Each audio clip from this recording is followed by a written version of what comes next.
Good afternoon, everybody. Hello. Welcome to another podcast episode from your two investment realtors and go-to realtors. Yes. Today's episode is going to be a little bit of Sleepy. a sleepy one, some Boring. might say. Yeah, but we have to talk about it. We can't always be fun. We can't always have fun, and Justin. free. I'm telling you. Yeah, that's Sometimes fair. we got to get into like the bare bones of the math and the boring stuff, Of the course. numbers, Of stuff course. like that. Absolutely. So today we're going to talk just about what we see in the market, Yep. market rates, Yep.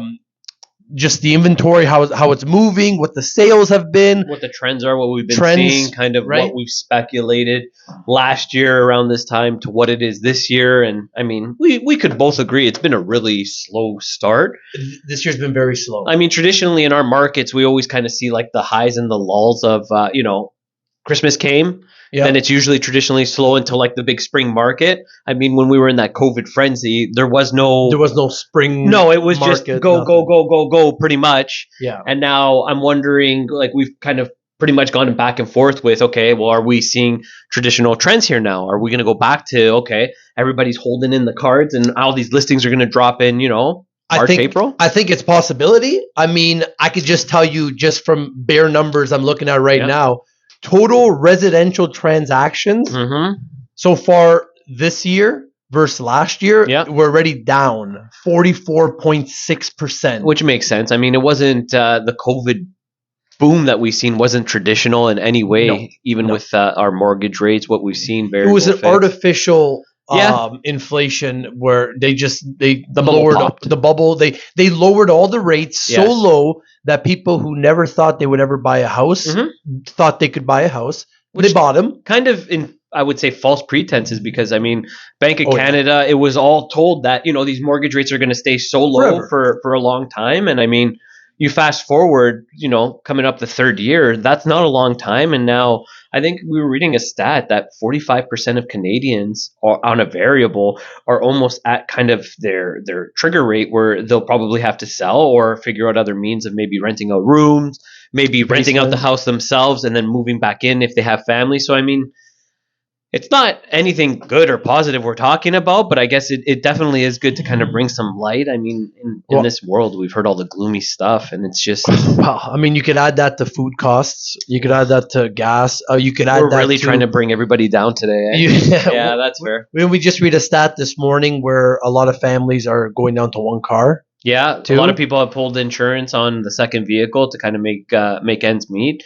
And I mean, you have to think with what it is when people don't have money to spend, if all of their pay is going to just necessities, to drive their car to get to work, to pay their bills, there's not much room for them to buy stuff to make the economy kind of flourish. So Which is another problem. it too. doesn't really make sense that they're combating, the inflation with the interest rate. Yeah, obviously I get it. They'll always like try and raise their interest rate to what it should have been or what it should be and not printing free money. But it seems like inflation hasn't gone down much. Well, the things you buy on a day-to-day basis haven't Yes. gone down; they've No. gone up. So they might, on paper, show that inflation's gone Like down. everything else. But The you price know, gouging's still there. price gouging is still there. Basket of goods is what they've always measured yeah. inflation with. Absolutely. I mean, they could just take things out of the basket of goods when Yeah. they do and then absolutely. add other stuff in. So it's hard to get a full read of what Yep. it really is. I always go with what you buy. If you Mhm. bought something one day and it was $10 and you buy it today and it's 20, that's inflation. Well, it seems like whether you're going to a grocery store, whether you're going to, restaurants or dining or even gas, there's no kind of rhyme or reason why it keeps going up. Yeah. So or I mean, down. we're not talking politics here. We're just talking about our everyday, what we're seeing in Yeah. the market. It's like, so January 1st, 2020, on a 5-year fixed, interest rates were at 2.49, which, okay, that's not too bad. very reasonable. And that's right before, we started hearing about this virus. And then as you follow the graph going down, okay, if we go down to June 1st, 2020, it's 1.9. Yeah. And then December of 2020 was 1.39. So, I mean, we bottomed out, it looks like, on a 5-year variable, February 1st, just last year, Yeah. okay, or sorry, 2 years ago, at 0.99. Now, if we want to go and follow the graph going up, for that variable, August 1st, we were at 3.5%, and we haven't stopped there. We're at right now on a variable for February 5th, 2023, 5.5%. It's too big of a jump. It's too big. It's not too sustainable. fast. We've seen when we were pulling our stats, people's mortgages on a variable have doubled. Yeah. So a $1,500 mortgage this time last year is now running you over $3,000. Yeah. I mean, yeah, it's not a matter of, okay, do you make good money or not? When your housing cost to pay a mortgage is $3,000 or $4,000, not taking in your insurance, your gas, Property insurance, taxes, just everything, wear everything. and tear, and you obviously want to have some form of life. What kind of sustainable life do you have? Can't. All your costs are going to housing. I mean, something's got to give. Even the stress test didn't account for this big of a jump. No, when they got approved at the 1.2s, 1.3s. Yeah, it's scary. And I mean, we talk all hypotheticals. They say that there's another interest rate coming in March, and then supposedly it should level off, not raise it, and then maybe by next year we might. I don't know if we'll see them coming down, but maybe, a little less than what they are. I mean, rates should be around the 3 or 4% to be sustainable. It's a healthy number. Yeah. That's a healthy number. When we were talking the other day with our coworker, he said it best where he's like, well, with that, the rates being so low, somebody's not getting paid. I mean, you're just printing free money. It's not sustainable. No, and we see it's not sustainable. So the people now in this market are serious buyers. I mean, we've even had lots of clients, let me know when you see the foreclosures. Another stat we had pulled up on foreclosures, I think there were 11 in total within this year in Toronto. Okay. So they sold out of those 11 at 96% of list. That's not giving away the farm. No, for a foreclosure, you're thinking, okay, this house is 5. I'm going to scoop it up for 3, 4. Yeah. So when you're buying foreclosures pretty much for list, and they were bidding wars, I don't think that this hype that everybody's saying is the market's going to keep going down the market. I think this is kind of our new norm, and it's not. We've essentially bottomed out. Like, I mean, prices aren't going to go back to pre-COVID days. We're price-wise, it says here, year over year, we're down about 16.4% in the GTA.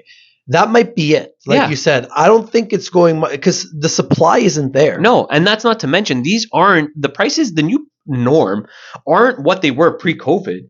No. They're still higher. Yeah, it's a new established norm. Yeah, so it'll never go back to the way it was. It can't, right? No. I mean, just looking at, we have all these just seasonally adjusted numbers. We're down 3%. Mm-hmm. Year over year of total new listings is down almost 4%, 3.7. Sales to new listings ratio down 30%. Yeah, and like these aren't small. Like these are significant. These are big numbers. Property days on the market. This is now obviously even in the boom, it was a little bit of an artificial days on the market because everybody was holding off offers, so you automatically got about 5-6 days on the market. Yeah, just naturally, but. It went from 18 days on the market average to 30 something to 41. 41. It's up 127.8% days on the market. That makes sense. If you're really thinking about that, if it's taking you 41 days to sell your house at below to almost 16.7% below market value of what it was in the peak, plus there's not many houses on the market. That's quite a long time, right? From what we've seen too, we've seen some offer dates in the market in the different areas, and we've seen some listings already selling over asking. Yeah. Because of the lack of inventory. So I mean, it'll be curious to see. I think even when in a spring market where we get flooded with new listings, I don't think there'll be multiples and over asking, but I don't think that they're going to go as cheap as everybody thinks. No. Because like we said, we've spoken to mortgage brokers who have told us that they've done a bunch of pre-approvals in December and January. And these people in this market know what the interest rate is. They know this is time in the market. These people are serious. So there is no messing around.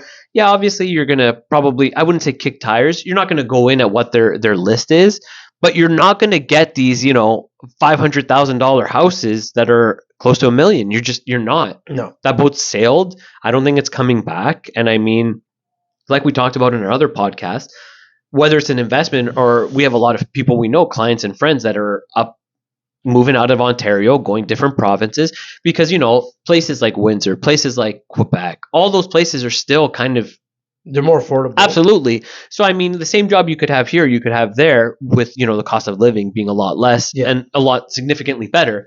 So, I mean, it's really tough. Like we always say, there's no crystal ball. in real estate, you don't know where the market is till it comes and goes, which is what we see. The whole COVID frenzy, that bubble popped. We're not even sure it bottomed out yet. No, and this is all hypothetical. This is strictly all of our opinion and just speculation. What we read, what we talk about, what we see in the market, speaking to mortgage brokers, and kind of just doing our own homework. I mean, numbers don't lie. We see the numbers have stayed pretty consistent. And for me, the fact that prices are still higher than they were pre-pandemic tells me that prices aren't going to go back to those lower numbers. Yeah.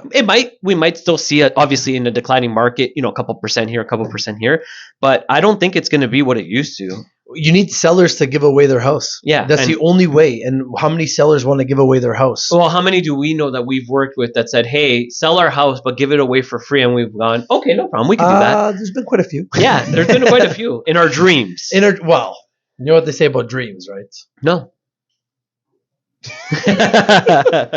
So, I mean, yeah, it's this is basically the speculation, variable, fix. There's so many pieces to the puzzle of, like you had said, we have the inflation cost, we have the grocery cost, you have prices through the roof. There's a reason that more millennials are living at home or have moved in within the past year. 100%. Because so many people move back in. It's not sustainable. So it really isn't. What are your thoughts if somebody were to ask you like fixed versus variable? So the people, from what we've been told and what we've seen, the people on variable right now that have kind of kept taking it on the chin, from what we've been told from mortgage brokers and, our own speculation is if you can ride it out a little bit longer on the variable, ride it out, because then it should stop and potentially not come down crazy. That's what they were saying. But come down a little bit. If it's to the point where you're at your trigger rate and you're going to have to sell your house, reach out to a mortgage broker, maybe lock it in for a fixed year or two, see where it goes. Know that you could possibly lock in at a higher rate once the variable starts dropping. So it really is a double-edged sword. I mean, we know self-employed people that are amortized a little bit longer or a little bit shorter, paying a really high monthly rate to pay it down. There's no one size fits all. I mean, there's so many different things. We're not professionals in the mortgage. Obviously, we know. We know because we see it. And we have to work with it exactly. But I would say if you're variable and you're at your trigger rate, you reach out to your mortgage broker and figure it out right away. Up. I mean, you're gonna have to pay the penalty if you break it or do whatever. But I mean see what they could do. Exactly. I mean, we're on a variable and we're kind of riding the roller coaster. We'll give it a couple more months. There's nothing we could do now. No, I mean, we could lock it in fixed, but I mean, we're kind of risk takers, so we'll probably just keep it on the variable for a couple more months. We enjoyed a good run with it lower, right? Well, and that's it just evens out in the end. It always evens out. That's just it. If you had a variable from when we were talking about those dates, let's say in 21, I mean, you enjoyed a long time of It was a long time. Pretty good payment. Now your payments are crazy. They're mostly interest and not principal. So I mean, but don't feel bad about not locking one in. No, because a lot of people didn't know. Nobody really has a crystal ball to know that's when the problem. to lock it in. How do you know when to lock it in? You don't. It's the same like now. How do you know when to switch over to fix or just keep riding it out? The real shame is the people that had it fixed the whole time and now they're renewing it. Yeah. And now they're kind of like they lost out on both markets. Well, I mean, if you were locked in on maybe a 4 or 5 year fix, the rates at the time weren't too bad. So I mean, you kind of enjoyed a little bit on it. But now it's like, okay, so either here's this crazy fixed number or here's this crazy variable number that's potentially going to keep rising in the next coming months. That's a bit tricky. And I mean, especially for most people, I mean, you're on a set income, so if you know your mortgage is $1,500 a month, you can't afford it going to $2,250, $3,000. So it's like we said, no size fits all. No, you have to kind of just gauge what your risk is, what works for you, and you life's simple. You make choices and you don't look back. You can't look back. You can't live too much in regret, especially with stuff like that. And I mean, at the end of the day, even now with the mortgage rates the way they are and the house prices the way they are, it's still a pretty good time to buy. Well, we always say the same thing. It's time in the market.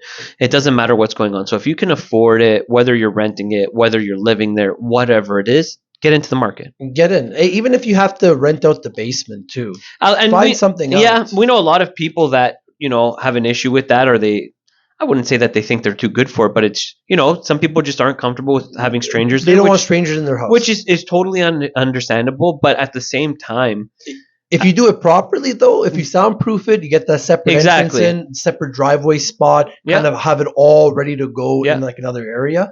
It can be pretty good. Well, Especially if chances they're are paying- they're paying probably half your mortgage, if not more. Yeah, most likely. Which is another thing that we always try and help out our renters to become owners, because at the end of the day, most people renting are pretty much paying a mortgage, so that's Yeah. just not their own. It's always that down payment. it's a down payment. And that's the why hardest part. back at our one of our first podcasts, we talk about if you could get into the market at 5% down and just pay that insurable mortgage. Yeah. Obviously you don't want to pay an extra amount, but if It's you're going to yeah. build more equity in 1 year of renting at $1,000, that's 12,000. That's or It's at gone. 2024, it's Yeah, gone. You're not getting it back. It's gone. At least you're you put paying it your back own in. mortgage. You're building equity, so Yeah. you're either trading up or potentially cashing in, and then you've made money. Yeah. I mean, there's a reason that real estate's always been kind of a sure investment all these years, It's over always been the stocks, best. over bonds, It's over always been the anything. best. It's always rendered a higher return. It's just, it is what it is. Yeah. Unless you're one of those, if you're unlucky enough to buy at the peak and have to sell at the down, Yeah, then you're that's like a 1 in a million. It happens obviously. to Absolutely. people, but most of the time, if you sit on a piece of land for like at least 5 years, Yeah. you're going to be making some money on it. tough There's times. no matter what. Tough times don't last. Tough people do. And I mean, I know it's There you go. cliche, it's corny, but just figure out what you got to do. And I mean, that's all. it. That's all we could say. Any Absolutely. other advice? no, I mean that's everything. I think we can. That's the market so far. So things are looking down right now. But you then would things. say. But when things are looking down, there's only one way to go. Down maybe a little bit more, and okay, and then Come on, up. man. So we'll go down a little bit more. Then eventually they'll go up. Where's your optimism on this fine, beautiful, cold Monday? It's Monday. It's Monday morning. It's a little chilly out. You're right. It's a lot better than the cold snap last week. Oh yeah, that was rough. That was a rough day. So I mean, that's pretty much what it is, guys. We're gonna touch on some more videos on. We don't want to put them to sleep, but we also want to make sure we're entertaining and kind of giving knowledge, because Yeah. a lot of people just won't ask, or not ignorance is bliss, but they just don't know. You don't know what you don't know. Yeah, and like, don't feel bad about calling your realtor just to talk. Yeah, Like, yeah, absolutely. How many times we just shoot the breeze with everybody? That's all we do. That's part of our job. I mean, people feel bad. It's like, oh, I don't waste your time. It's like, It's not a waste no, of time. this is what we do for fun. We talk. This is literally for fun. And we love to explain, and we love to educate people. That's why we started this podcast. Yeah, the more you know, the more tools you have to do what you need to do. It's just Absolutely. the way it is. That's just it.